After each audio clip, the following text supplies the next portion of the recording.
dans le royaume des pharaons régi par des magiciens. Une longue bataille pour la succession royale est actuellement en train d'éclater, cependant ce soir, elle atteindra enfin sa fin. Le deuxième prince assis sur le trône ordonne à ses serviteurs les plus fidèles d'éliminer sa plus grande menace pour le trône. Le neuvième prince Ainz et ses partisans honorent sa sage décision et attendent qu'il leur donne des ordres pour prouver leur loyauté envers lui. Le prince leur commande alors de faire une descente au palais détaché de Ainz et de tuer tous ses gardes et serviteurs, sans laisser de traces ni de preuves.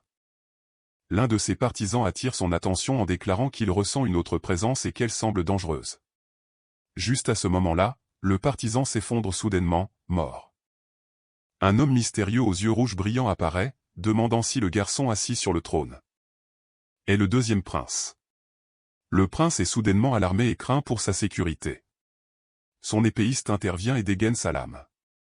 Il reconnaît l'assassin à ses yeux rouges brillants et déclare que dans le royaume sacré, la seule race inférieure et sale qui ne possède aucune magie est comme lui, que l'on appelle un Gilda ou non magique. Dégoûté par sa présence, l'épéiste balaie sa lame vers le Gilda. Cependant, même sans magie, le Gilda dont le nom est Van parvient tout de même à vaincre l'épéiste. Il utilise la technique du coup fatal contre son ennemi et frappe l'os nasal à un angle spécifique, créant une blessure au cerveau.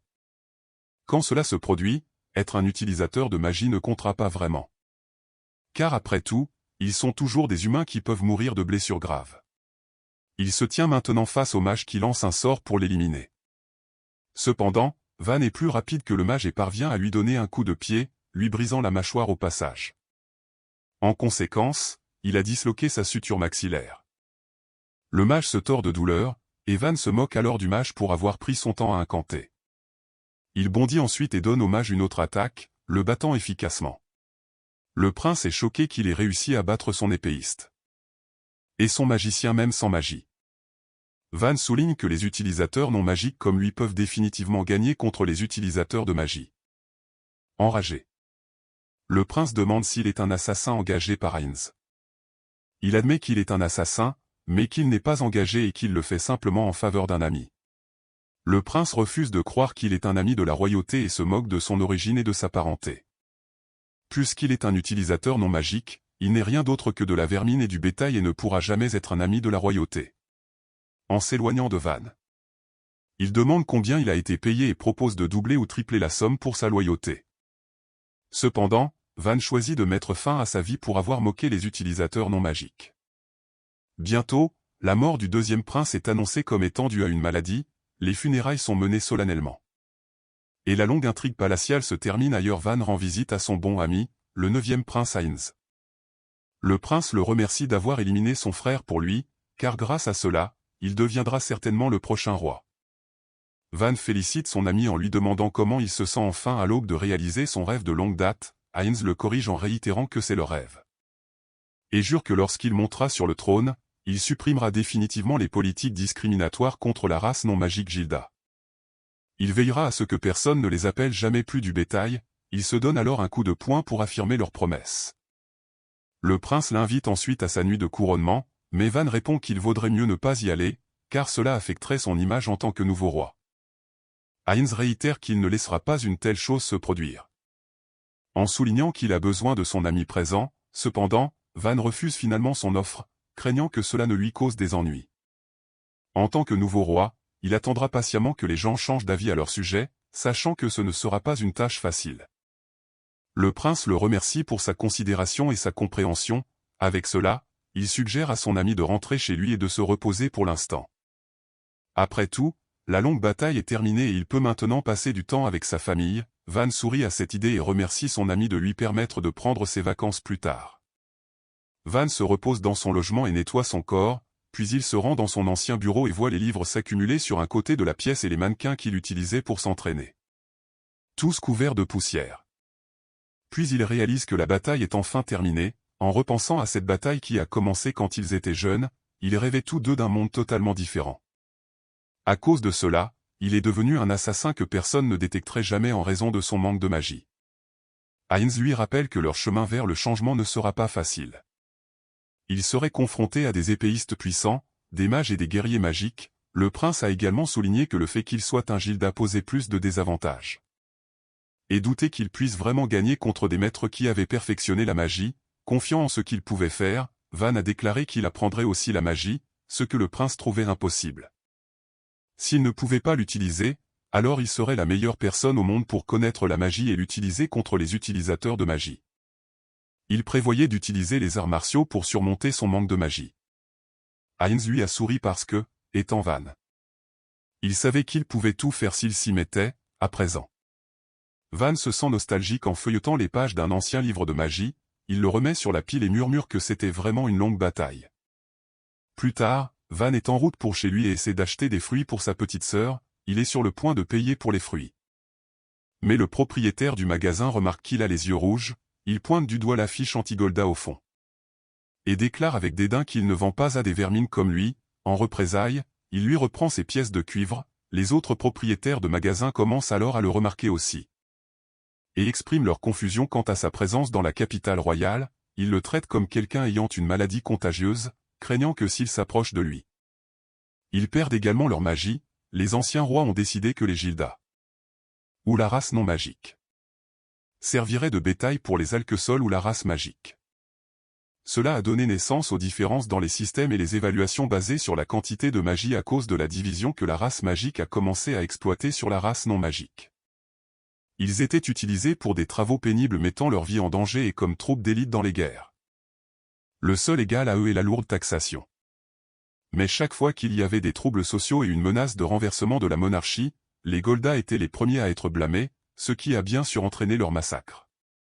La nation fermait les yeux sur les meurtres injustes, même les catastrophes naturelles qui frappaient le pays étaient toutes de la faute des gens non magiques. Leur histoire injuste et inhumaine rend Van malade et alors qu'il se promène dans la capitale, maudit par le peuple, il se demande s'il y aura un jour où ses semblables pourront vivre avec des sourires. Juste à ce moment-là, il voit une fille trébucher sur ses pieds, elle commence à pleurer pendant que Van essaie de l'aider. Elle le regarde dans les yeux et voit l'orbe rouge brillant au lieu d'être terrifiée. Elle scintille d'une innocence enfantine et s'exclame qu'ils ont l'air tellement cool, ce qui surprend Van, elle court retrouver ses camarades de jeu. Et le remercie de l'avoir aidé, Van espère qu'un jour les humains magiques et non magiques se donneront la main tout comme lui et Heinz l'ont fait ensemble, ils changeront définitivement le pays. Plus tard, alors que la nuit s'approfondit, Van arrive enfin dans son village après 10 ans d'absence, il se demande si sa famille sera heureuse de le voir, il se souvient que sa mère lui disait qu'il devait ramener une femme avec lui. Quand il retourne dans leur village, elle lui rappelait que s'il avait des difficultés, il pouvait toujours revenir chez lui. Lina, sa sœur, a promis que s'il le faisait, elle préparerait la soupe aux champignons qu'il aimait tant, ils l'ont tous embrassé et lui ont donné un petit objet qui lui rappellerait combien il l'aimait. Et se souciait de lui, cependant. À son grand horreur, son village est englouti par un immense feu, Van se met immédiatement en action et vérifie si quelqu'un est blessé, il voit alors un homme au sol. Et vérifie s'il respire encore, mais ensuite, de loin, il aperçoit d'autres personnes blessées alors qu'il sombre lentement dans le désespoir. Il se demande si tout cela est dû à une attaque de bandits et que cela est loin de ce qu'ils font habituellement, extrêmement inquiet, il court vers sa maison pour vérifier sa mère Elena. Alors qu'il court frénétiquement, il souhaite désespérément qu'elle soit en sécurité et vivante. Après tout, la raison pour laquelle il a continué à se battre toutes ces années pour l'égalité et la justice pour les Galda est qu'il veut qu'elles aient une vie normale. Cependant, il est trop tard, il voit sa mère torturée, morte et pendue à un arbre, tandis que son cœur se brise. Il entend la voix faible de sa sœur l'appeler, il la voit également torturée, son corps plein de blessures. Alors qu'elle est en train de mourir, elle dit à son frère de s'échapper car des gens le cherchent, il se demande s'il pourrait s'agir de restes de la faction du deuxième prince. La voyant lutter, il lui dit de ne plus parler et promet de l'amener en sécurité, mais il sait que sa sœur est dans un état critique. À cause de sa perte de sang sévère, alors qu'elle se bat pour sa vie, elle lui révèle d'une voix basse qu'elle est devenue vraiment douée en cuisine. Et qu'elle est vraiment excitée à l'idée de lui faire goûter sa cuisine. Elle lui sourit faiblement alors que sa vie s'échappe lentement d'elle, elle touche son visage pour la dernière fois. Et lui rappelle de ne jamais se blâmer pour ce qui s'est passé, la main de Lena devient molle et tombe. Un signe déchirant que sa vie s'est échappée. Van commence à pleurer mais une lame est alors enfoncée dans son cœur par l'un des gardes royaux. Les gardes célèbrent en déclarant qu'ils ont vaincu le chef des rebelles. Le garde s'apprête à le poignarder à nouveau et lui demande pourquoi il n'esquive pas. Il répond avec douleur qu'il n'y a plus personne qu'il souhaite protéger. Donc, il n'a plus de raison de vivre. Le garde ricane et trouve facile de le vaincre. Avant d'accepter sa mort inévitable, il demande pourquoi ils ont dû mourir et qui a ordonné leur mort. Sans hésiter, le garde répond que le roi nouvellement couronné a ordonné les meurtres. Parce qu'il considère que tous les utilisateurs non magiques sont inutiles pour leur pays. Connaissant son ami et la promesse qu'ils avaient, Van refuse de le croire. Comme par hasard, Heinz arrive et salue son ami, les gardes s'inclinent tous en sa présence. Tandis que Van est incrédule et se sent trahi de voir son bon ami être la figure derrière la mort de sa famille, Heinz révèle qu'il est devenu une menace pour lui. Il s'est transformé en une arme mortelle capable de tuer des magiciens uniquement par la force physique. Et sans être détecté par la magie, s'il le voulait, il pourrait troubler la paix de tout le royaume. Donc, même avant qu'il ne puisse trahir Heinz, le roi a décidé de l'éliminer. Maintenant, Van dépose lentement sa sœur. Et déclare que son ami l'a trompé depuis le début. Heinz répond qu'il tiendra toujours sa promesse d'éliminer la discrimination contre la race Galda. Cependant, il les éliminera tous également. Le garde tente alors de frapper Van à nouveau, mais cette fois, l'homme esquive l'attaque. Et tient la lame avec sa main nue, le voyant se préparer à se battre même s'il est gravement blessé. Heinz déclare qu'il est vraiment un monstre. Les gardes prennent position pour protéger le roi tandis que Van bondit et utilise la technique du style Golda Shadow pour frapper Heinz. Le roi riposte en utilisant sa magie, la flèche de lumière. Leur affrontement crée un immense cratère dans tout le village.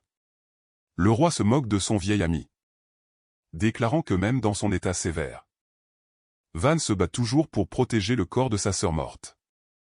C'est le Van qu'il connaît, même dans la mort, il se tiendra fier et refusera de s'agenouiller devant la race magique. Il le trouve insensé et lui dit au revoir en le laissant avec un grand vide dans son corps. Plus tard, alors que le corps de Van J a découvert, une créature apparemment magique s'approche de lui.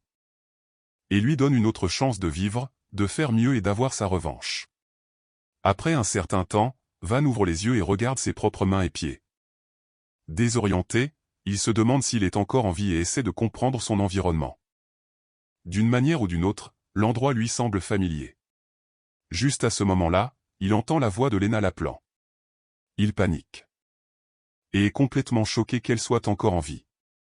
Confuse, elle lui demande s'il est encore à moitié endormi et l'encourage à se laver le visage pour qu'il puisse les rejoindre pour le petit déjeuner et célébrer son anniversaire.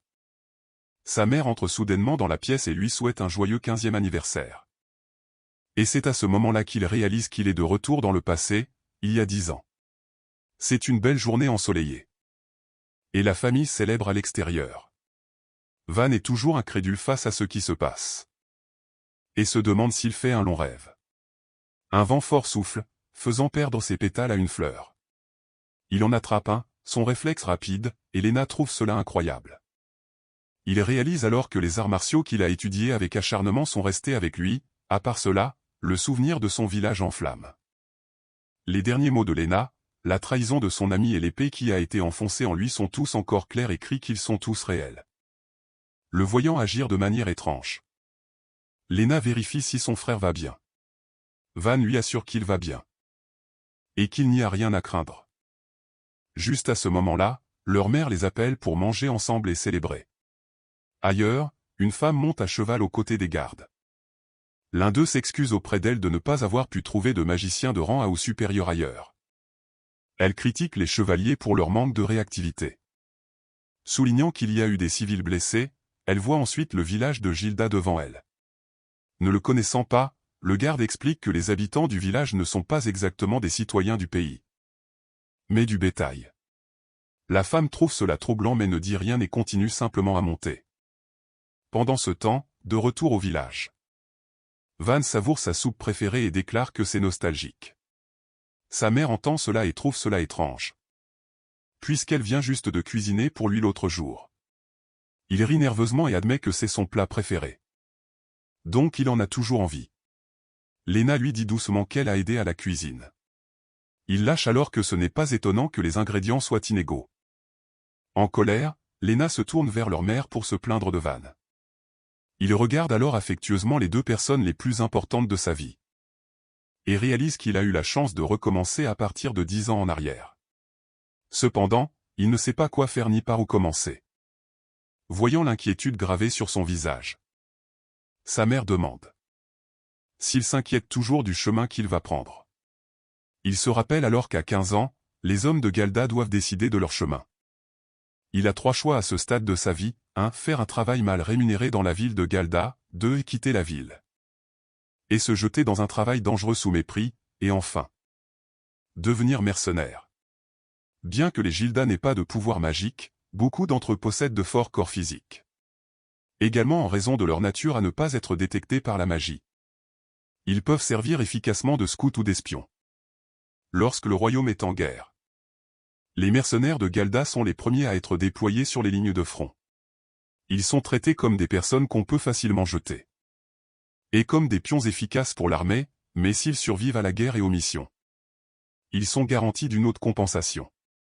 Van est embrassée par sa mère qui a maintenant des larmes aux yeux. Elle pleure pour la sécurité de son fils qui a déclaré sa décision de devenir mercenaire. Elle ne dira pas que le chemin qu'il a choisi est mauvais.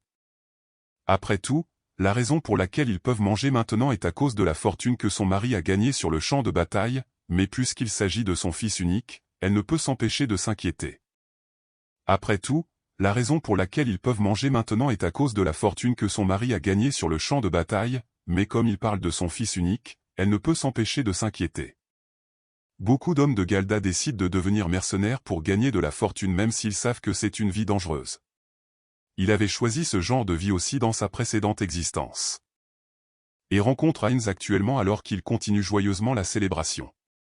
La cloche du village résonne, signalant un détresse. Van réalise quelque chose et court immédiatement vers la ville en avertissant sa mère et sa sœur de ne pas y aller pendant un moment. Il ignore leurs questions et se précipite vers la ville. Pendant ce temps, dans la ville, des gens de la secte de purification, qui est un groupe fondamentaliste au sein de la religion dominante du royaume, persécutent le peuple de Galda. Le groupe est considéré comme extrêmement radical et est marqué comme hérétique même par l'Église. Ils voient le peuple de Galda comme des pécheurs et des impuretés nées des ténèbres. L'une de leurs doctrines est de considérer Galda comme des serviteurs des démons et de les éradiquer. Le jour de son 15e anniversaire, il se souvient que la secte de purification, qui était marquée comme hérétique, a fui vers leur région, une région autonome en non seulement. Ils ont une faible sécurité. Et la secte a facilement réussi à conquérir la ville et à commettre toutes les atrocités au nom de la purification. À ce moment-là, il ne pouvait que se cacher avec sa famille, mais maintenant c'est différent car il possède les compétences en arts martiaux qui demeurent en lui. Il se faufile par derrière.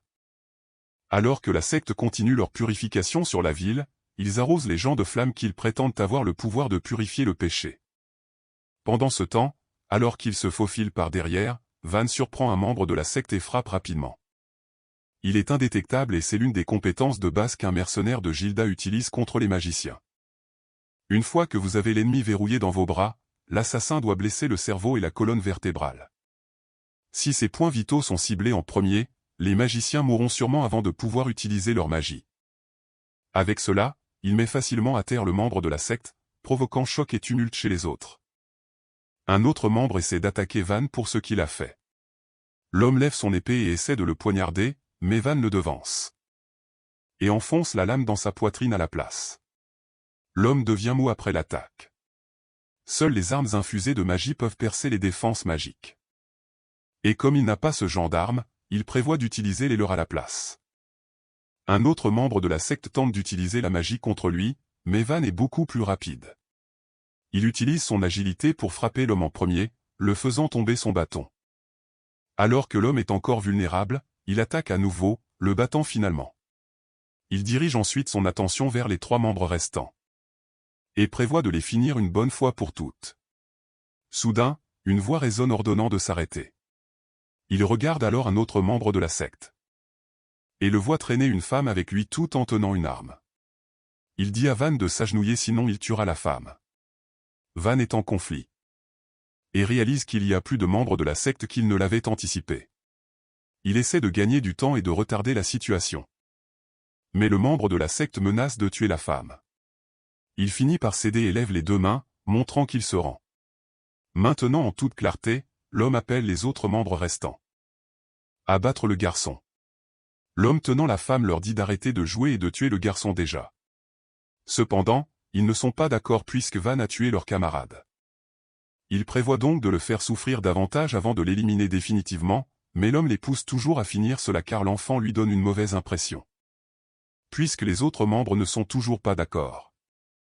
L'homme, frustré, pousse la femme de côté et s'avance pour tuer Van. Juste à ce moment-là, la femme de tout à l'heure arrive et utilise la magie de glace sur le membre de la secte. Et le fiche sur place, sa présence en dit long et les gardes l'escortent, elle avertit l'homme de ne pas bouger imprudemment car s'il se brise. Elle ne saurait pas comment le réparer, elle déclare ensuite qu'elle est là sous les ordres du royaume pour poursuivre la secte de purification et les placer sous arrestation. Van est choqué car dans sa vie précédente, il aurait dû falloir beaucoup plus de temps pour que les renforts arrivent de la capitale. La femme les enferme tous dans sa glace, les mettant effectivement sous sa contrainte. L'homme dit aux autres membres de se libérer et de tuer la femme, mais en vain. Elle ordonne ensuite aux gardes de confisquer les armes des membres de la secte. Plus tard, alors que les gardes portent les membres de la secte congelés, la femme confronte Van, elle trouve intéressant qu'il ait pu abattre 3 magiciens de la secte de purification tout seul, il semble qu'elle ait quelque chose à dire sur sa capacité. Mais choisit plutôt de le remercier, elle pointe le magicien de feu mort qui aurait pu réduire toute la ville en cendres s'il l'avait voulu. Elle pensait initialement à comment gérer l'homme, ce n'est pas comme si elle ne pouvait pas le vaincre s'il s'était battu, mais elle préférait éviter les pertes autant que possible. Avec cela, elle admet que Van avoir éliminé l'homme par une attaque surprise a été d'une grande aide et qu'ils ont évité d'avoir des pertes. Entendant cela, Van réalise que le royaume a agi plus rapidement parce qu'il avait vaincu le magicien de feu. Elle lui demande alors ce qu'il veut comme récompense, cependant, il refuse son offre. Et lui dit que c'est elle qui a sauvé sa vie.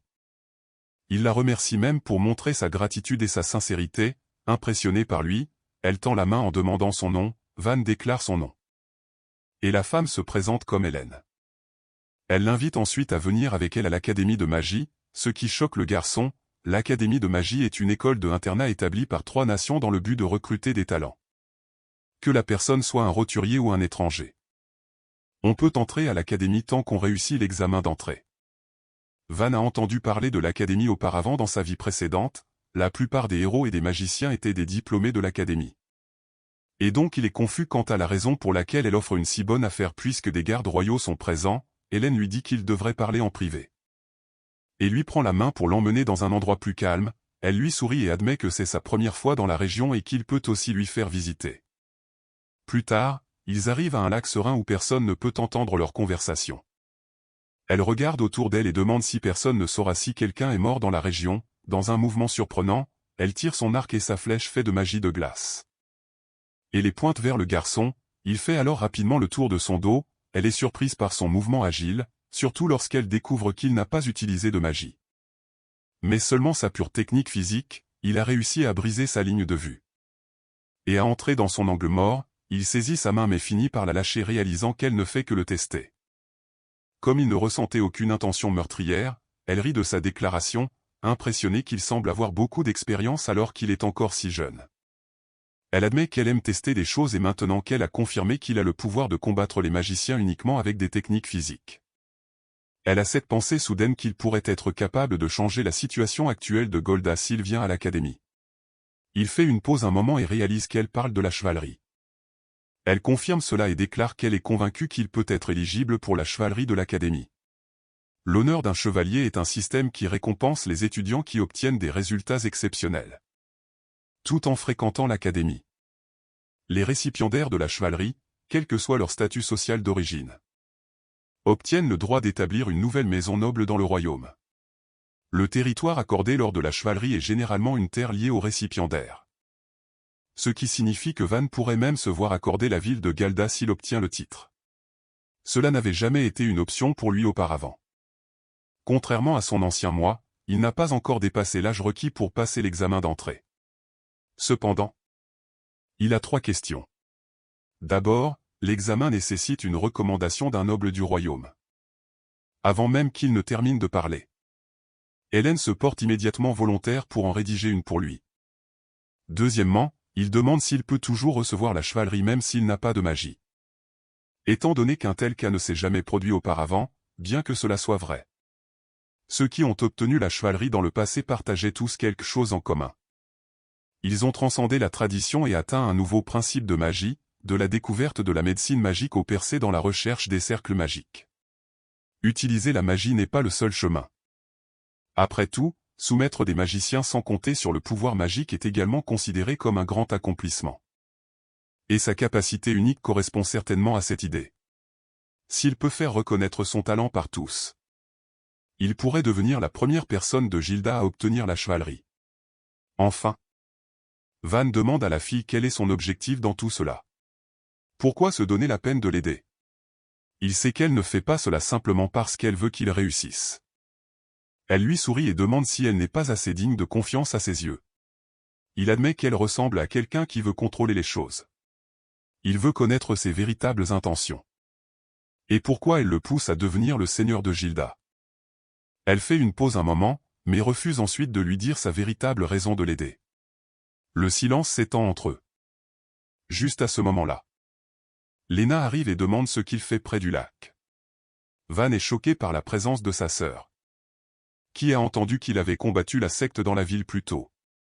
En voyant son visage inquiet, il la rassure que tout va bien. Alors que des larmes sont sur le point de couler de ses yeux, elle étreint son frère fort et enfouit son visage dans sa poitrine. Elle déclare que elle et leur mère s'inquiètent toutes pour lui. Hélène lui dit qu'il n'a pas à lui faire confiance pour l'instant, mais s'il accepte la chevalerie, il aura l'avantage de protéger sa mère et sa sœur, en plus de l'honneur qu'il peut donner à leur village après sa conversation avec Hélène. Sa mère l'affronte à propos de ses combats contre les purificateurs. Elle a l'air choquée et inquiète pour sa sécurité en même temps cependant, lorsqu'elle entend que des gens le remerciaient d'avoir sauvé la ville. Elle ne ressent que de la fierté en pensant qu'il est vraiment l'enfant de son père, elle le félicite pour avoir fait le bien et aidé les gens, il parle ensuite de l'académie aussi, où les deux femmes sont choquées d'apprendre qu'il veut étudier dans une école de la capitale. Il explique que même quelqu'un comme lui, venant de Gilda, peut s'inscrire et leur parle de la récompense qu'il peut obtenir une fois qu'il aura la recommandation d'un noble. Comme Hélène. Il leur annonce ensuite sa décision d'entrer à l'académie, elles sont tellement choquées en apprenant sa décision. Sachant que l'école est réservée à ceux qui ont de la magie, il précise qu'il sera tout de même reconnu à l'intérieur de l'école et veut que leur race ne se sente plus inférieure aux utilisateurs de magie. Il réfléchit pendant des jours à la bonne réponse à son dilemme dans cette vie, il n'aura pas de sens d'être un assassin à nouveau car cela ne s'est produit que lorsqu'il s'est associé à Heinz. Mais dans cette vie, il ne s'associera certainement pas avec lui, mais il réalise aussi qu'il ne peut pas prendre le royaume seul sans un plan. Il ne connaît pas encore les véritables intentions d'Hélène, mais s'il accepte son offre, cela pourrait vraiment l'aider à prendre une direction différente de celle qu'il a prise dans sa vie précédente. Puisqu'il est déjà mort auparavant, il a maintenant plus de courage. Pour prendre des risques, s'il y a même une lueur d'espoir, il la saisira avec un visage déterminé. Il dit à sa famille qu'il effacera définitivement la discrimination contre leur race. Pendant un instant, sa mère aperçoit un reflet de son père en lui. Voyant qu'ils ont tous deux la même détermination, elle sait qu'elle ne peut pas l'arrêter, une petite larme coule de ses yeux alors qu'elle déclare que la ténacité est dans la famille.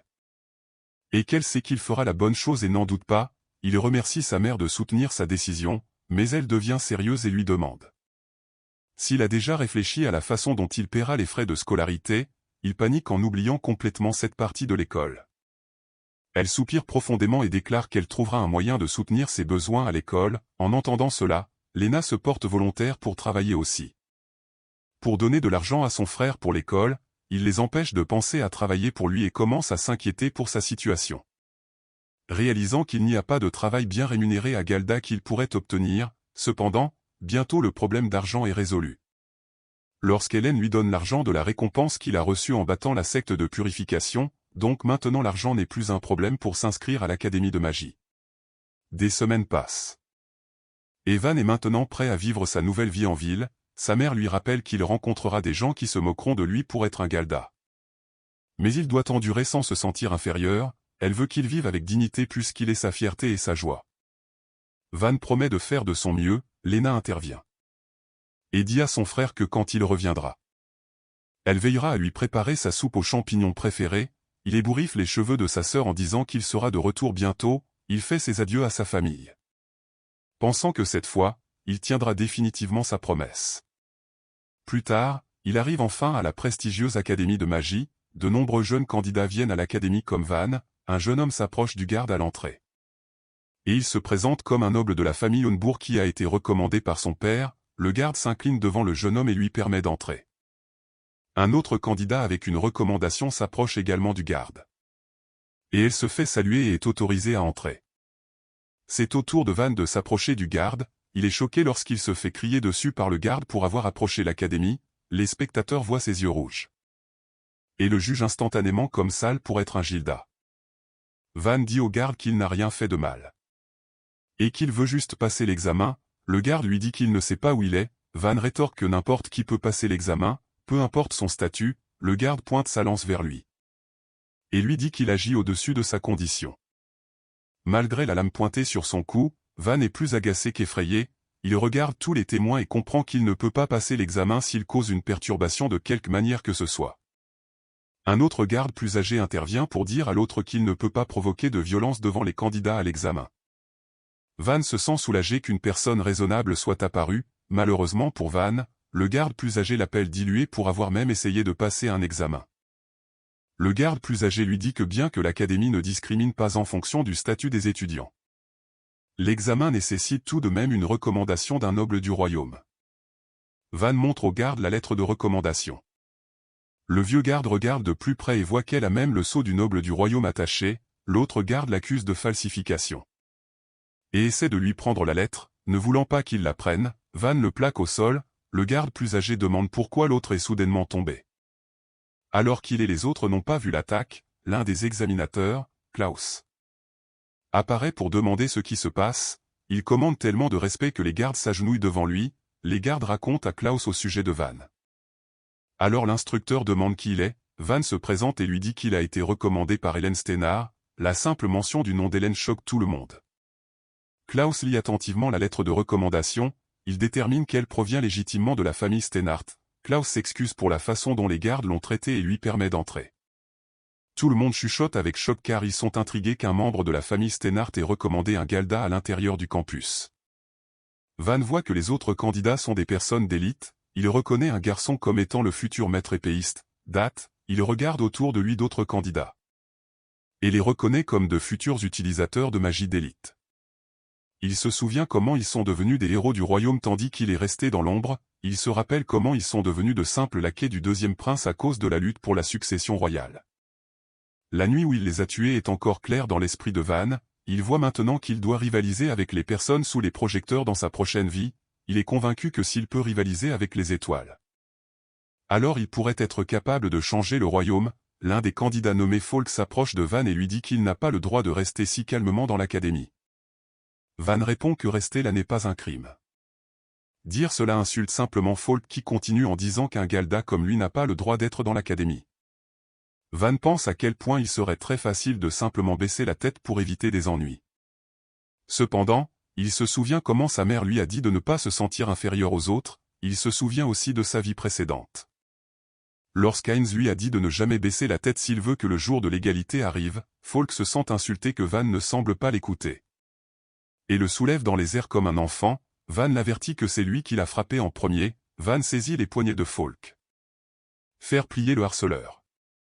Van explique qu'il utilise la force de son adversaire contre lui pour manipuler son mouvement et que c'est la même technique qu'il a utilisée sur le garde plus tôt, les spectateurs voient Falk tomber à genoux. Pour ajouter à l'humiliation, Van sourit et lui propose de l'aider à se relever, Falk repousse sa main tendue et active un cercle magique pour se préparer à attaquer Van. Une voix autoritaire se fait soudain entendre pour dire à Falk d'arrêter, il s'avère que c'est Heinz, qui agit comme un ange et conseille à Falk de ne pas s'en prendre aux gens simplement parce qu'ils sont Gilda, car il devrait toujours s'efforcer de maintenir la paix. Falk s'incline devant Heinz et s'excuse pour son comportement, Heinz lui dit qu'il n'a pas besoin d'être aussi formel et lui demande de le traiter comme n'importe quel autre candidat à l'examen. Van est choqué de voir Heinz dans son état plus jeune. Les candidats reconnaissent Heinz comme le 9e prince et sont impressionnés par son humilité de passer l'examen comme tout le monde ainsi que par sa tolérance envers Agolda. Van se souvient maintenant qu'Heinz lui avait dit une fois qu'il avait fréquenté l'académie, Heinz voit Van et lui tend la main en signe d'amitié. En tant que candidat à l'examen, Van pense à quel point son sourire est accueillant, il ne peut plus le regarder de la même manière. Car il connaît maintenant la véritable figure sombre qui se cache derrière, Van aimerait le tuer sur le champ mais essaie de contrôler sa rage. Et de se concentrer sur la raison pour laquelle il est venu à l'académie en premier lieu, il tourne le dos à Heinz. Et dit au prince qu'il n'est pas venu à l'académie pour être ami avec lui, le stupéfait Heinz abaisse sa main, les spectateurs pensent que Van agit de manière impolie. Et ne sont pas surpris en fonction de leur perception de la façon dont les Gildas se comportent. Falk est l'un des spectateurs, serrant les dents contre Van. Klaus apparaît pour dire aux candidats que les inscriptions sont désormais closes, il dit qu'il va les guider vers le lieu de l'examen connu sous le nom de Forêt des Ombres. Il se dirige vers la limite avant la Forêt des Ombres, l'autre examinateur nommé Bren les informe que la forêt servira de lieu pour l'examen d'entrée, il ajoute que l'environnement testera le pouvoir de chaque candidat. Il explique que la Forêt des Ombres abrite une grande énergie magique. Et que leur tâche est de cueillir et de ramener la fleur infusée de magie appelée les larmes du ciel. Il les avertit qu'il y a de nombreuses bêtes possédant un pouvoir magique, Bren les avertit que les interférences entre candidats ne sont pas autorisées. Mais qu'ils peuvent coopérer et former des groupes avec la condition que chaque membre du groupe puisse ramener une larme du ciel. Chacun, il leur dit que la limite de temps est jusqu'au coucher du soleil, Klaus les informe du badge de gardien. Qu'ils doivent porter avant d'entrer dans la forêt. Et qu'ils peuvent le briser s'ils se trouvent en danger. Afin qu'un examinateur vienne immédiatement à leur secours, Klaus avertit que demander du secours signifie également disqualification immédiate. Les examinateurs annoncent le début de l'examen. Plusieurs candidats se dirigent les uns vers les autres pour trouver leurs camarades de groupe. Van constate qu'il est le seul à être seul. Car personne ne veut faire équipe avec lui, cependant il s'en fiche car il pense qu'il est plus facile de travailler seul. Van s'approche de Bren et demande son badge de gardien, l'examinateur le regarde avec mépris mais lui remet quand même, alors que Van entre dans la forêt, Falk l'observe. À l'intérieur de la forêt, Van fait face à un ours vert démon bestial immédiatement. Il reconnaît les démons bêtes comme des animaux avec une forte puissance magique qui peuvent être plus problématiques que les humains dans de nombreux cas. L'ours charge droit sur lui, Van le frappe d'un coup de poing droit dans la poitrine. Il appelle son attaque le coup écrasant. Et explique qu'elle utilise des ondes de force générées par le coup pour pénétrer les défenses superficielles et causer des dommages internes, l'ours bave et tombe ensuite au sol. Van regarde derrière lui, sachant que des gens le suivent, les deux qui le suivaient se cachent instantanément derrière un grand arbre, cela agace Van qu'ils cachent à peine leur présence. Derrière l'arbre se trouve Falk qui pense que Van a utilisé du poison pour abattre l'ours et le juge pour avoir utilisé une méthode sale, son partenaire Alex lui demande s'il va vraiment l'attaquer alors que les règles stipulent qu'ils ne peuvent pas interférer avec d'autres candidats, Falk dit qu'il est confiant qu'ils ne seront pas en difficulté pour cela. Car il est sûr que les examinateurs n'ont pas l'intention de laisser Agolda réussir le test, surtout un qui a été impoli envers le prince. Il sourit à l'idée de tuer Van sans conséquence. Pendant ce temps, l'examinateur Bren est dans un immense donjon, guidé par un garde à travers ses couloirs. Il s'arrête devant une porte de prison en fer. Et Bren demande au garde de lui passer la clé. Bren assure aux gardes qu'ils n'ont pas à craindre la bête à l'intérieur de la prison puisqu'ils la contrôlent grâce à la magie. Bren révèle que la bête ne ciblera que Van. Il dit qu'il serait dommageable pour l'honneur de l'académie qu'un Galda comme lui réussisse. Il partage son plan pour faire croire que Van est mort pendant l'examen à cause d'un accident naturel. Le garde demande ce qui se passera si d'autres candidats se blessent aussi. Bren lui assure qu'il n'y aura pas d'autre candidat qui s'associera à Van. Parce qu'il est un Golda, donc personne d'autre ne sera blessé, Bren ouvre la porte avec la clé. Alors que la porte s'ouvre, il ordonne à la bête à l'intérieur d'éliminer le sale Golda pour la fierté de l'académie. Dans l'ombre se trouvent les yeux brillants de la bête. Klaus est à l'entrée de la forêt et regarde le ciel alors qu'il sent qu'un danger approche quelque part. Bren retourne dans la forêt. Alors Klaus lui demande où il est allé, Bren lui dit qu'il se préparait juste pour la prochaine partie de l'examen, son sourire rend Klaus suspicieux qu'il a fait quelque chose de mal. Pendant ce temps, Van a trouvé un bouquet de fleurs des larmes du ciel. Il pense à la façon dont il réussira s'il revient avec une des fleurs. Il regarde derrière lui et dit à ses traqueurs de sortir. Falk et Alex se révèlent. Falk est impressionné que Van ait réussi à les remarquer. Et l'insulte pour avoir comparé le nez d'un Galda à celui d'un chien. Van rétorque en disant qu'il a de l'expérience avec les lâches qui attaquent dans l'ombre. Il remarque l'ironie de dire cela. Alors qu'il était autrefois un assassin qui frappait par derrière, Falk prétend qu'ils viennent pour lui. Pour prouver que les Galdas comme lui ne sont pas dignes de l'académie, Van lui dit qu'il fait des excuses et qu'il veut juste se venger. Parce qu'il l'a embarrassé devant tout le monde, avant que Van ne déclare qu'il va lui faire perdre sa fierté mesquine. Cela met en colère Falk qui, avec Alex, se prépare pour le combat. Van peut dire que Falk est un mage lanceur de sorts. Tandis qu'Alex est un épéiste sorcier, il rappelle que les 3 types de combats magiques sont la projection de sorts en tant que mage lanceur de sorts, le canalisation de pouvoirs magiques dans des armes. En tant qu'épéiste sorcier. Et contenant de la magie dans le corps pour améliorer leur capacité physique en tant qu'artiste martial magique. Van regarde de près le visage de Falk et peut dire, à quel point il est nerveux, qu'il n'a pas encore d'expérience de meurtre, mais il félicite le tyran d'avoir au moins le courage d'essayer de tuer. Van pense à comment il ne peut pas les tuer, car la mort d'un enfant noble signifie que leur maison mobilisera tout. Pour trouver le coupable et se venger de leur famille, à part cela, Van décide qu'il vivra une vie dans la lumière cette fois-ci, il décide qu'il ne les tuera pas. Et qu'il les fera plutôt admettre leur défaite en brisant leur esprit. Plus Falk regarde les yeux rouges de Van, plus il le déteste, il convoque une forte rafale de vent dans la direction de Van. Van évite mais cela lui coupe légèrement le bras gauche. Falk le félicite d'avoir esquivé mais le prévient qu'il aura du mal. Puisque quelqu'un sans magie comme lui ne peut pas voir l'attaque venir, il offre la miséricorde si Van s'agenouille et demande pardon. Van répond que ce n'était qu'une douce brise pour lui, ce qui met encore plus en colère Falk qui convoque sa prochaine attaque de vent. Van l'esquive facilement. Falk est confus de voir qu'il peut voir son attaque, mais en réalité, c'est son intention de tuer qui fuit de partout. Un coup de poing est planté dans son ventre et il est assez fort pour lui couper le souffle en un instant. En voyant cela, Ralph se prépare aussi à se battre. Et enduit sa lame de lumière, il se jette pour frapper mais même de cette distance. C'est évidemment juste une simple magie d'enchantement. Si l'épée n'est pas touchée, alors c'est juste une arme ordinaire, ce n'est pas aussi facile que cela en a l'air et la vitesse maximale d'une épée atteint 3 fois celle d'un coup de poing. Cependant, le jeu de jambes fulgurant de Van était plus que suffisant pour lui permettre de prendre le contrôle du poignet de son adversaire. Au lieu de sa lame en un clin d'œil, il a contourné le dos de Ralph, son bras toujours dans sa main, et a fait une rapide coupure à son articulation, les 2 garçons étaient au sol. Battus avant même qu'ils ne puissent faire quoi que ce soit. L'ancien assassin demande s'ils veulent continuer mais prévient qu'il ne retiendra plus rien s'ils le font, son regard mortel rend évident qu'il est sérieux. Alors Falk s'excuse urgemment et demande de la miséricorde, cependant ses cris sont interrompus alors que Van se tourne brusquement dans l'autre direction.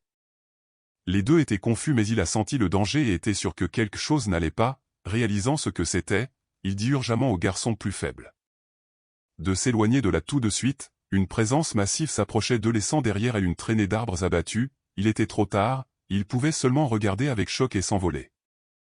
Alors qu'elle chargeait avec ses énormes cornes, même Van a été pris au dépourvu par l'ennemi inattendu, mais le Hesbor, une bête démoniaque, se préparait à frapper à nouveau, il n'y avait aucune raison pour qu'une bête de si haut rang soit dans cette forêt, elle a commencé à gratter le sol signifiant que la prochaine charge arrivait déjà bientôt, la bête est aussi appelée la dent maudite. Et sa charge est dite aussi forte que la magie de siège, comprenant la situation en un instant. Van dit aux 2 de sortir de là tout de suite s'ils peuvent encore bouger, Ralph était dans un état de choc. Mais Falk dit que c'est inutile maintenant, la charge de tout à l'heure a détruit sa cheville et le gonflement indique une fracture majeure. Rester debout était tout ce qu'il pouvait gérer, le porter les rendrait trop lents. Et contre le Hesbor. Cela signifie la mort, de plus, l'ennemi a l'habitude de poursuivre sans relâche une fois qu'il a marqué sa proie. Il y a encore le badge qui peut appeler à l'aide mais combien de temps cela prendrait-il pour que le secours arrive? Falk dit à son ami de le laisser. Et s'enfuit tout seul en agissant de manière vaillante, il dit qu'il devrait pouvoir gérer quelque chose comme ça tout seul, on dirait que Ralph était sur le point de. Mais il donne étonnamment une tape amicale à son camarade avec un sourire. En disant qu'il serait honteux de l'abandonner pendant que les 2 prouvent leur lien, Van les fixe intensément et leur dit de briser le badge pendant qu'ils gagnent du temps pour que le secours arrive.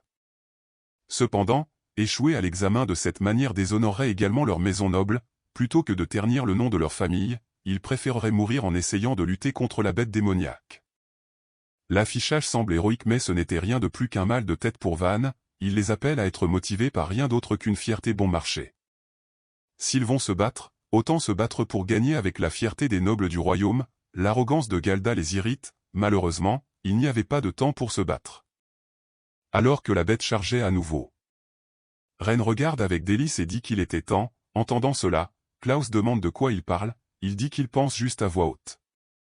Et demande si quelqu'un a appelé à l'aide avec le badge. On lui dit qu'aucun candidat n'a utilisé le badge jusqu'à présent. Il sourit avec une satisfaction sournoise. Croyant que le garçon n'avait même pas eu le temps de l'utiliser, les affaires des candidats à l'examen avaient été rassemblées avant le début. Et Klaus avait récupéré un sac particulier parmi cette pile, à l'insu des autres. Il avait fait mémoriser l'odeur par le Hesborug et l'avait transformé en cible. Compte tenu de sa force, le travail devait déjà être fait et il ne restait plus qu'à attendre des nouvelles. Le mauvais Proctor riait tout seul dans la forêt. Le sanglier grogna et griffa le sol une fois de plus comme prévu. Il chargea ses ennemis de toutes ses forces. Van a l'intention de l'arrêter pour créer une ouverture. Pendant que les autres l'attaquent avec leurs attaques les plus puissantes, Falk se plaint que la Gilda leur donne des ordres mais il n'y a pas de temps pour discuter.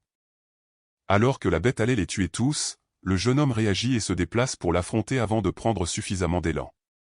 Fléchissant sa main, il utilise un coup écrasant et le plante sur la tête du monstre. La force envoie des ondes de choc dans toute la zone, faisant tomber les bouches des examineurs d'admiration.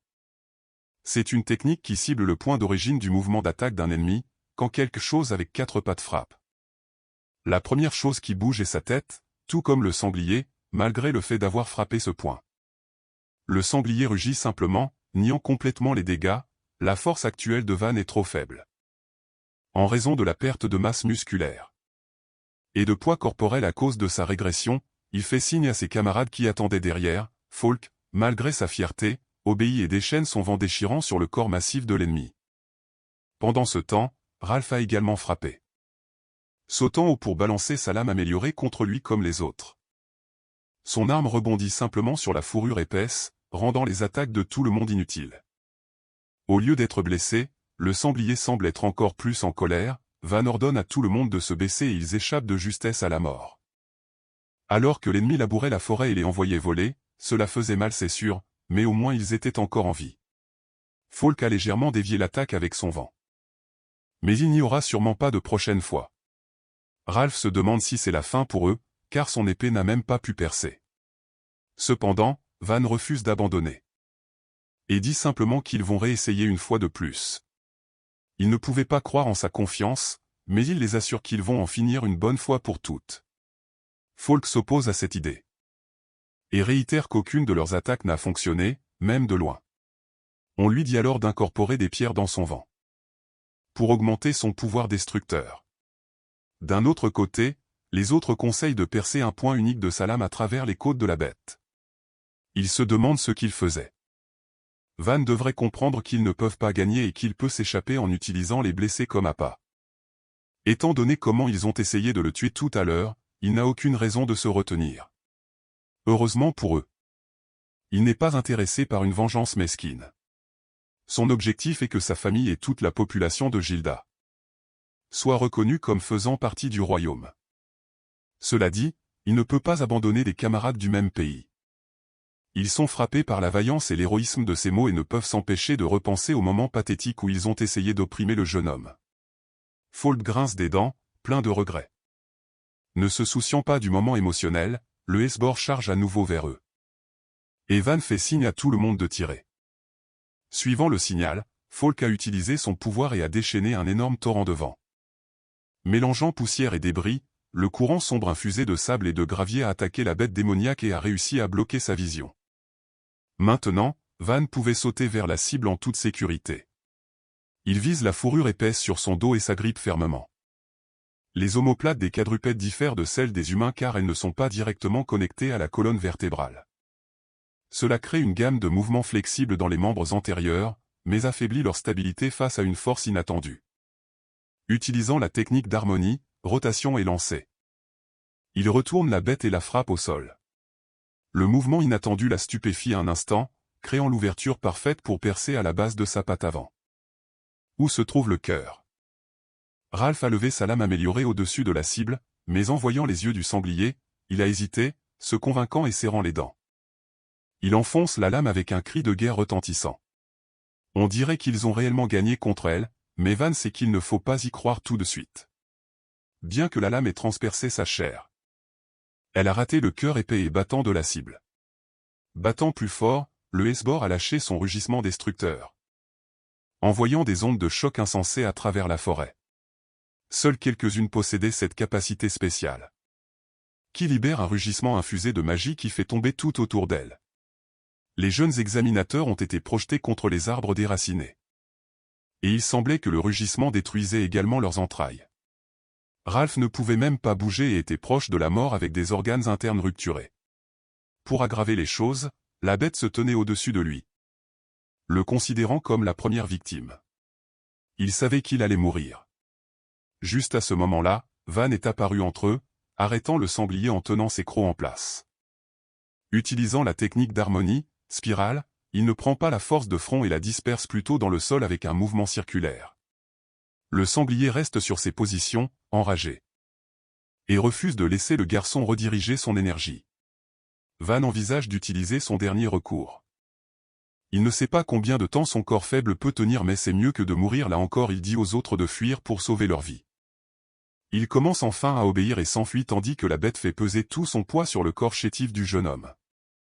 Au lieu de le pousser vers le bas, elle lève sa tête et envoie son ennemi voler et s'écraser contre un arbre. Les autres s'inquiètent et essaient de se précipiter vers lui. Mais on leur dit de ne pas s'approcher avec des jambes renforcées. Le Hesbor enragé chargea le jeune homme immobile tandis que Falk courait vers lui, serrant les dents alors qu'il est contraint à une décision. Commençant une incantation. Une énergie sombre s'échappa de son corps alors qu'une présence démoniaque était libérée. Cependant, quelque chose frappa le sanglier avant que les choses ne deviennent complètement incontrôlables. Il fut renversé sur le côté sauvant la cible juste à temps. Il reconnaît la magie et comme prévu. Heinz était là disant que c'était de justesse. Les deux autres sont choqués de trouver le prince là et essaient urgemment de le sortir de cet endroit dangereux. Malheureusement, sa fierté et son sens du devoir en tant que prince insistent pour qu'il protège les membres du royaume. Ils ont des sentiments mitigés à propos de sa présence mais sont émerveillés par ses principes. D'un autre côté, Van a vu cela des millions de fois. Et c'est comment Heinz capture le cœur des gens avec des mots et les envoie à leur mort appelant tout le monde. Le prince encourage tout le monde à combiner leurs forces. Mais l'ancien assassin le rejette catégoriquement. Les autres sont stupéfaits. Ne s'attendant pas à une telle audace contre une royauté même de sa part, répétant son refus, Van souligne que son pouvoir n'est pas nécessaire dans cette bataille. Les deux autres lui disent de montrer un peu de respect au prince, ajoutant qu'il l'a sauvé. Plutôt au contraire, le Galda croit qu'il l'aurait déjà vaincu s'il n'était pas intervenu. Son immodestie était aussi étonnante que jamais. Au lieu d'être offensé, Heinz demande simplement s'ils n'ont vraiment pas besoin de son aide. Déterminé à le prouver, Van s'approche du sanglier récupéré et lui dit de se taire et de regarder comme le fait toujours la royauté. La bête se rua à nouveau sur eux et tandis qu'ils tenaient tous leur position avec confiance, les deux garçons hésitèrent et espéraient au moins porter un coup. Avec un esprit calme, Van leur dit de ne pas se précipiter car mourir maintenant serait un gâchis de leur vie. Ils n'avaient qu'une seule chance qui leur restait. Mais cela devrait être plus que suffisant, leur disant d'attendre son signal. Les deux hochèrent la tête en affirmation et se préparèrent obéissamment. Pendant ce temps, Heinz regardait en silence. Il était enfin temps de régler les choses une bonne fois pour toutes. Alors Van chargea pour rencontrer la bête à mi-chemin. Bien qu'il ait paniqué la dernière fois, il sait maintenant qu'il peut gagner sans utiliser cette technique. Le Hesbor frappa, mais n'était pas aussi agressif cette fois. Ayant échoué 3 fois déjà, il jugea le groupe humain comme un ennemi redoutable et attaquait maintenant avec beaucoup plus de prudence. Cette fois, il déchaîna une attaque en crochet que le garçon esquiva facilement. Il peut à peine le gérer avec l'ouverture plus petite. Le jeu du chat et de la souris continua laissant les autres regarder, alors que le Galda évitait habilement les précieuses défenses de l'énorme ennemi. Il est difficile de croire à quelle vitesse il se déplaçait. Malgré le fait de ne pas avoir de pouvoir magique maintenant, témoignant de ses mouvements pour la première fois, Heinz savait qu'il n'était pas seulement rapide en manipulant son centre de gravité. Il a éliminé tous les mouvements préparatoires. Car c'est une technique utilisée uniquement par des artistes martiaux de haut rang. Le prince se demande qui il est. En plus de son esquive continue, Van contre-attaque également ici et là, accumulant des dégâts. Peu importe combien cela semblait insignifiant, c'est une attaque féroce comparable à des flammes enragées. Mais des frappes sans magie ne sont pas différentes d'une caresse douce pour la bête démoniaque. Elle rugit de frustration totale, l'effet des coups incessants. Cependant, c'était exactement ce que l'assassin voulait. L'objectif est de l'irriter suffisamment et de déclencher un certain mouvement. Enfin ça arrive, le Hesbor ouvre grand sa bouche pour prendre de l'air en préparation de son rugissement destructeur. Juste comme ils l'ont vu il y a un moment, il appelle alors l'utilisateur du vent, qui lance son vent déchirant dans la bouche ouverte de l'ennemi, infusée de sable, cela déchire le système respiratoire vulnérable de la bête, la forçant à se retourner de douleur et d'étouffement. Puisque cela est encore loin d'être suffisant, Van continue en réduisant l'écart et en utilisant les deux mains pour libérer un coup écrasant. Cela frappe le sanglier directement sur son épaisse tête. Les ondes de choc délivrées de gauche et de droite convergent à un seul point à l'intérieur du crâne. Elles ressemblent à deux ondulations fusionnant pour former une plus grande vague. Cette fois l'attaque est suffisamment réussie pour faire mousser le sanglier à la bouche. Et libérer ses défenses magiques, il était enfin temps de donner le coup fatal. Alors Ralph leva sa lame, concentrant tous les renforts sur le tranchant aiguisé avec un grand cri. Il frappa vers le bas et, à sa grande surprise, coupa la bête en deux. C'était incroyable, mais les trois enfants avaient réussi à battre la bête démoniaque. Il voit ensuite Van frotter le sol avec ses pieds et demande ce qu'il fait. Les yeux d'Heinz s'ouvrent grands en voyant cela, mais le jeune homme ignore la question. Étend simplement sa main à Ralph, le félicitant pour un travail bien fait, il accepte l'aide en disant qu'il va bien. Et partage qu'il pensait que ses organes étaient endommagés. Le rugissement est infusé de magie pour brouiller les canaux auditifs. Mais se couvrir les oreilles devrait annuler ses effets. C'est quelque chose à retenir, bien que Ninguno II ne veuille vraiment se battre à nouveau contre le sanglier. Cela dit, la bête n'était pas le véritable objectif de l'examen. Van s'est exclamé d'horreur réalisant que la bataille avait détruit la plupart des fleurs, il n'en restait que deux en bon état. Comme ils avaient été avertis, former de grands groupes entraînerait des complications. C'était une fin terrible, surtout puisqu'ils n'avaient plus de temps pour chercher davantage. Les deux garçons se regardèrent avec compréhension, ils prennent les fleurs. Et naturellement en donnent une à son Altesse royale. La donner à quelqu'un qui vient de regarder, on dirait qu'il essaie de se faire bien voir, mais c'est quelque chose qu'un vassal doit faire. À la surprise de Van, il lui tend l'autre fleur. Un détesté Galda Folk fait le cool en disant qu'il ne veut tout simplement pas avoir l'impression de lui devoir quoi que ce soit.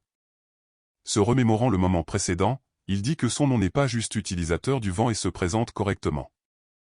Ralph fait de même et lui dit de se souvenir d'eux. C'est la première fois qu'il fait l'expérience d'une telle gentillesse de la part de ses pairs. Mais Van tendit la main avec un sourire qui disait qu'ils ne se reverraient de toute façon jamais s'ils échouaient à l'examen. La voix de Heinz les réconforte en disant qu'il n'y a pas besoin de cela. Il voit le prince à genoux sur les fleurs tombées, avec une touche douce, souriant, il leur infuse sa magie. Et les ramène à la vie, les yeux scintillants en témoignant du pouvoir incroyable de la magie lumineuse, remettant les fleurs qui semblaient avoir fleuri après avoir profité de la lumière du soleil. Les garçons remercièrent le prince bienveillant. La scène était étrangement familière pour Van.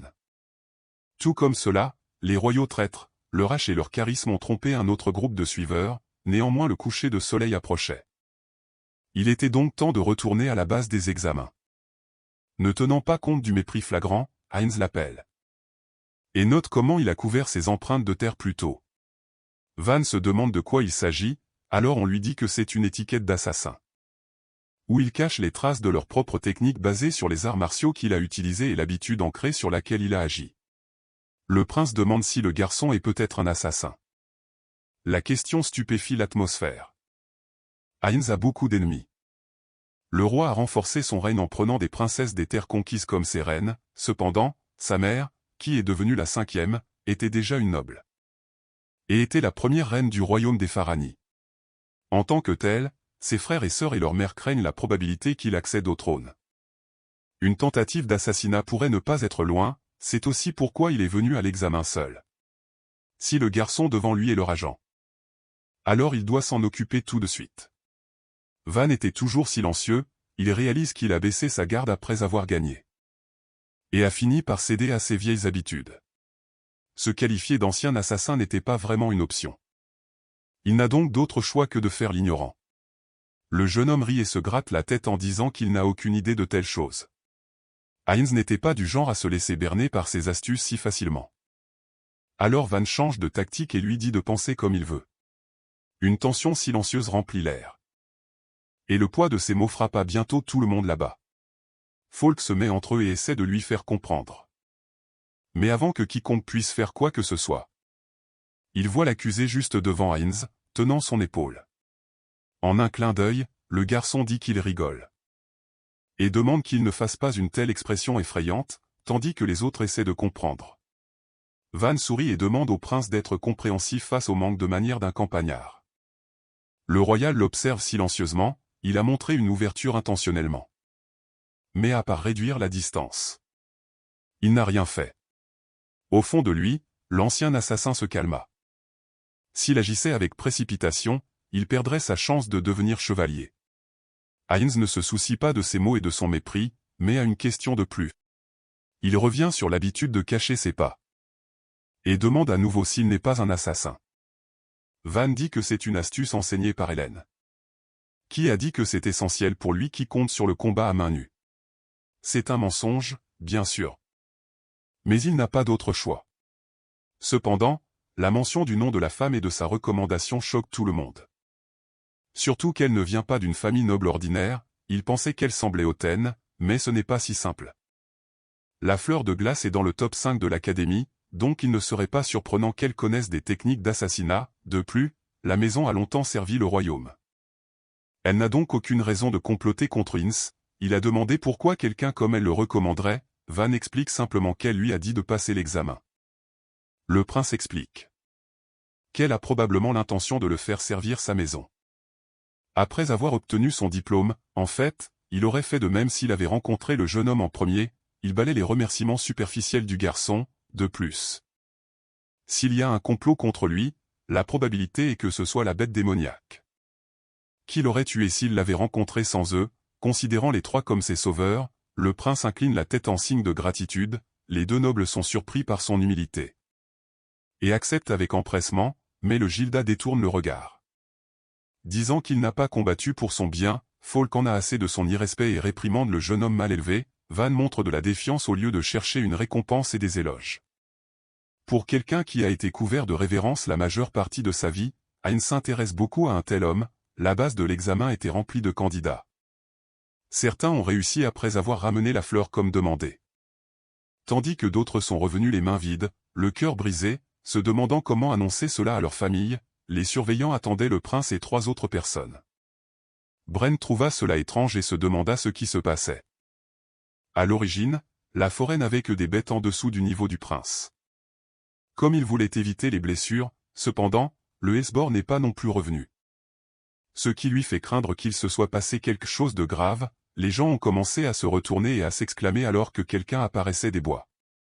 Bren regarda aussi, s'attendant à voir le royal là. À sa grande surprise, c'est Van. Qui, selon lui, devrait être mort à cause de l'attaque de la bête démoniaque. Il est choqué, incapable de comprendre pourquoi le Galda était encore en vie. L'arrivée de Van choque tout le terrain. Surtout Bren. Qui a fait quelque chose de honteux pour essayer de le tuer? Klaus demande comment cela s'est passé, mais le professeur maléfique glisse. Et se demande comment il a bien pu être en vie, les faisant se demander pourquoi il agit comme si c'était une si mauvaise chose. Il nettoie après lui. Disant qu'il est juste impressionné qu'il ait survécu seul, le réfutant, Van fait un geste vers la zone derrière lui. Et tout le monde se tourne vers Falk et Ralph qui traînaient la massive tête tranchée du Hesbor sur le sol. Le professeur maléfique ne pouvait pas croire ce qui se passait. Les candidats expliquèrent qu'ils l'avaient ramenée. Comme elle aurait pu être envoyée pour tuer le prince. Klaus est choqué qu'elle ait même été là tandis que Bren glisse à nouveau sur la façon dont elle n'a pas réussi à les achever. La foule est silencieuse alors que ces mots atteignent leurs oreilles. Mais ils passent cela sous silence et inventent un autre mensonge sur le fait d'être impressionnés par leur performance. Juste à ce moment-là, Heinz apparaît avec un large sourire. Disant que c'était un combat vraiment magnifique. Son institution déroute les enseignants. Et il demande s'il a également participé à la situation dangereuse en entendant qu'il était là par coïncidence. Bren commence à paniquer à ce qui pourrait arriver. Il a essentiellement envoyé une bête démoniaque après la royauté. Et il serait fini si cela venait à se savoir. Le prince demande s'il va bien. Alors que le professeur avait l'air mal en point, il passe cela sous silence et se contente de louer Heinz pour avoir vaincu quelque chose d'aussi puissant que le Hesbor. En rajoutant, il lève les mains et acclame le royaume, mais tout le monde pouvait sentir son côté louche. Le jeune homme a réitéré qu'il n'était qu'un simple spectateur. Et place l'accomplissement sur les trois garçons, plus précisément en disant qu'ils seraient tous morts si Van n'avait pas été là. Des murmures d'incrédulité éclatent à la mention du Goda. Mais Ralph le soutient en disant qu'il en sait beaucoup sur la magie et est une personne incroyable. Même Falk partage ouvertement qu'ils ont combattu et gagné sous son commandement. Bren commence à en douter. Mais Heinz dit que c'est tout à fait normal pour quelqu'un qui a été recommandé par Hélène Steinhardt. Elle ne lui a en fait rien appris. Mais c'est l'histoire qu'il doit suivre. Pendant ce temps, les autres regardaient et essayaient de comprendre les éloges élevés du prince combinés avec la recommandation des Steinhardt. Il commence enfin à reconnaître le Galda ayant été juste depuis le début. Klaus incline la tête pour exprimer poliment sa gratitude en tant que sujet du royaume. Il est vraiment reconnaissant pour ce que le garçon a fait. Van commence à insister sur le fait qu'il a simplement contre-attaqué contre la bête mais y pense mieux. Et passe à autre chose en remettant la fleur requise pour réussir l'examen. Les trois autres font de même, alors Klaus se tourne vers son collègue Proctor, qui s'éclaircit la gorge malgré lui, et appelle leur nom, le prince Heinz, les nobles Falk et Ralph. Et enfin le Golda Van. Tout le monde confirme sa présence et Bren reconnaît formellement leur acceptation dans l'école. Après un après-midi long et tumultueux, Van devient un étudiant de l'académie. À part cela, le prince ordonne une enquête approfondie. Et un rapport sur l'incident de la bête démoniaque. Un moment plus tard, tous les nouveaux étudiants sont rassemblés dans la salle et accueillis par le directeur.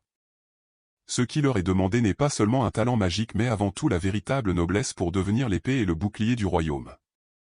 Lorsque le temps le demande, dans sa vie précédente, Van n'aurait jamais imaginé qu'il se tiendrait aux côtés de nobles. C'est un petit pas mais c'était la preuve que le monde changeait. Et il va suivre ce chemin jusqu'au jour où la discrimination contre le Galda sera éliminée. Au-dessus de lui, Hélène observait attentivement et se dirigeait bientôt à travers les couloirs de l'académie. En atteignant une porte, elle entra dans une pièce où 4 personnes étaient assises autour d'une table ronde en attendant son arrivée. Les reconnaissant, elle dit que tout le monde semble être là. Mais Karina l'interpelle pour agir avec arrogance.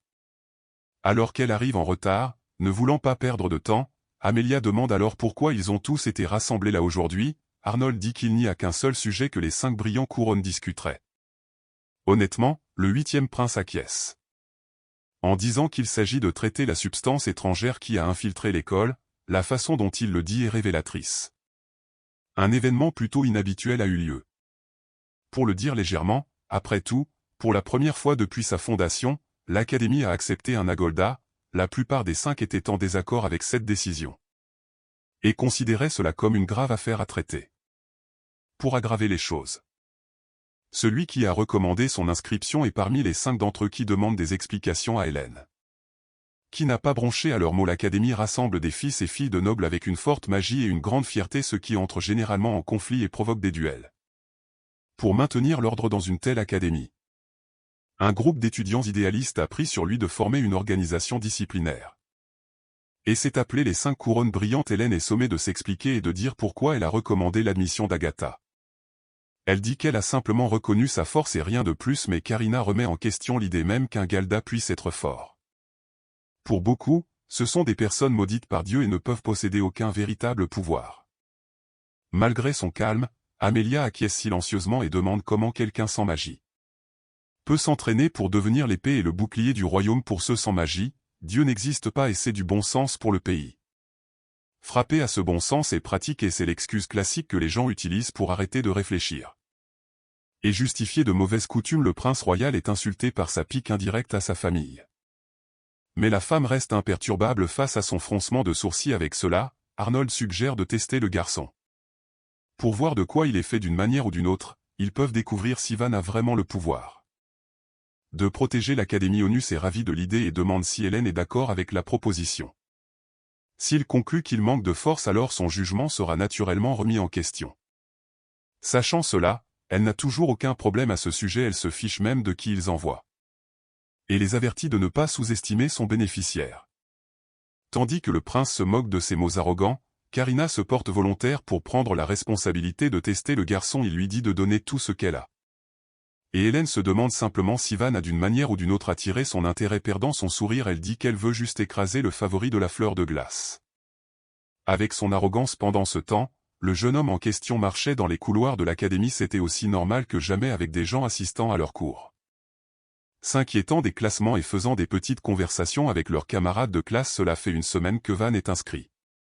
Et il a mené une vie étonnamment paisible depuis lors. Cela dit, il a eu quelques salutations ici et là. Il y a peu de temps, la classe était assise tranquillement devant le conférencier. Avec une expression désagréable sur le visage, il appelle le Godon.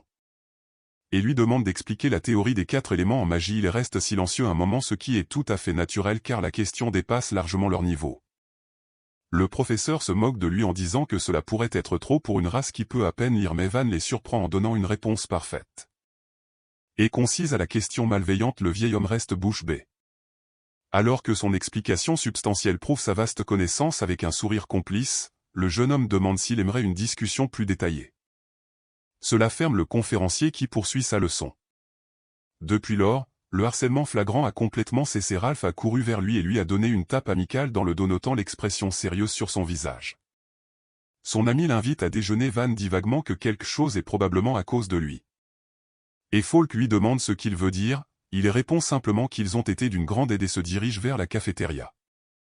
Pendant qu'il note à quel point il agit bizarrement ces derniers temps, une femme appelle soudainement le nouvel étudiant. Il se tourne vers elle et demande ce qu'elle veut. Mais elle lui lance juste un regard noir en disant qu'il est passé juste à côté d'elle sans rien faire.